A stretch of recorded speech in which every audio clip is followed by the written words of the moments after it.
Hail and welcome, weary travelers. This is Temple of Athena, and this morning's video, sorry it's been so long since the last one, is about the Fates. I tried this before, epic fail on my own behalf, because I didn't know that my microphone was unplugged. Anyways, so today's video is about the Fates. Now the Fates have a few different names through different cultures. The Native Americans regarded them as the wise ones, in a few tribes anyways. The Norse regarded them as the Norns. At least a few branches, or a few of the Roman faiths, and the Celts that I know of regarded them as the Weird Sisters. The Greeks obviously called them the Sisters' Fate. I think the Egyptians had a variant of them. It might have been one person keeping the strings. I'm not sure about that.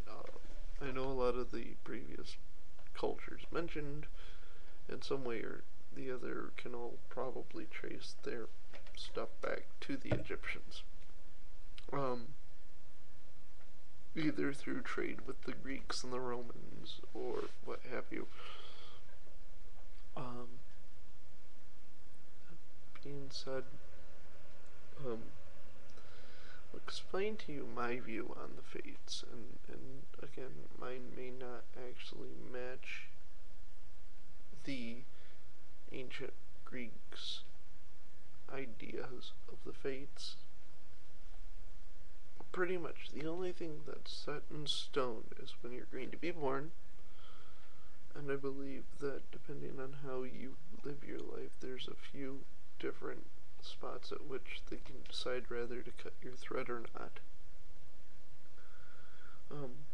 I believe each rope is made of several threads, and those threads are tightly bound together in the Fates' grand scheme of things, so that, take some comfort in knowing that when people pass, you're only away from them for, well, in a cosmic sense of things, a short span of time, really a blink of an eye. It's what a human life is to the gods. At which point you will rejoin them. Some variants of families and ancient cultures believed that, the families were all reborn together, either in one vessel or many. Or, the other belief is that,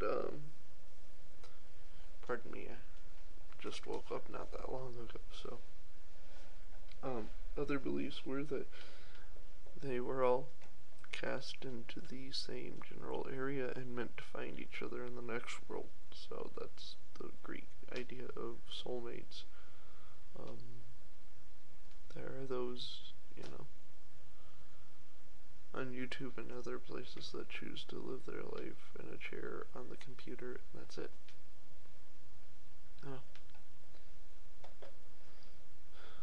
Their thread may be relatively long in comparison because they don't go out and risk the real world. In some respects, myself is included in that.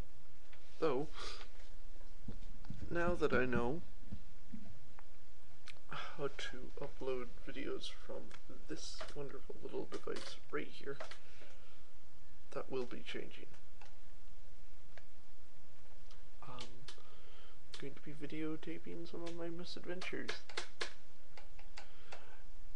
At any rate, the Fates are the keepers of the thread, and the only things that they determine are when you're gonna be born and when you're gonna pass. All they choose. They may not even decide how you're going to pass, they just decide that it's gonna happen and when.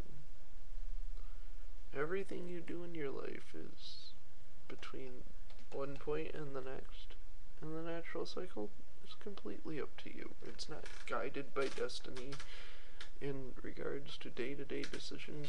You make your own destiny, and that's one thing I think is very important to point out to people.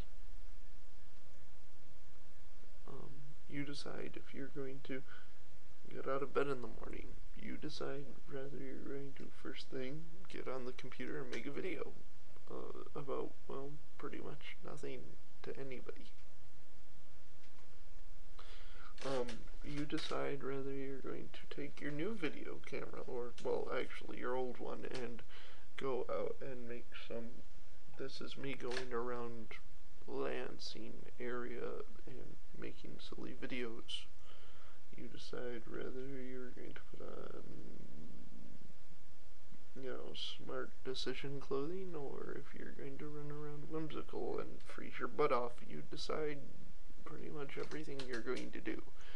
From the point you, cosmically speaking, wake up in the morning, to the point, cosmically speaking, where you lay down and go to sleep for a while.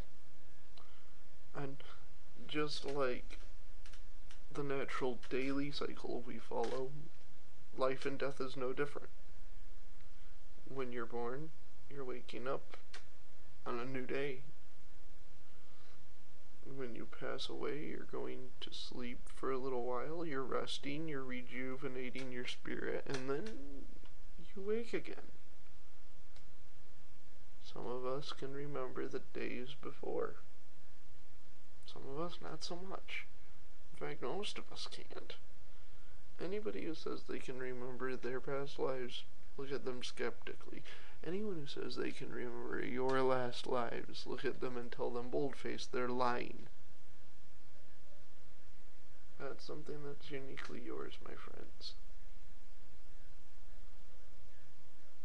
Don't cheapen it by looking to other people for answers about your past lives, because how could somebody who wasn't there not know? And if they do, then maybe you should feel a little bit intruded upon, because they're walking into your history. They're going to a place that should be private, and if you don't find it through your own accomplishments, then doesn't that kind of really cheapen the experience? So, I think maybe the fates went with an enclosed thread as kind of an intelligent decision. And with that, I will wish you all blessed be. Travel ye safely, walk your path lightly, and ultimately, you're your own judge. This is Temple Athena, wishing you adieu.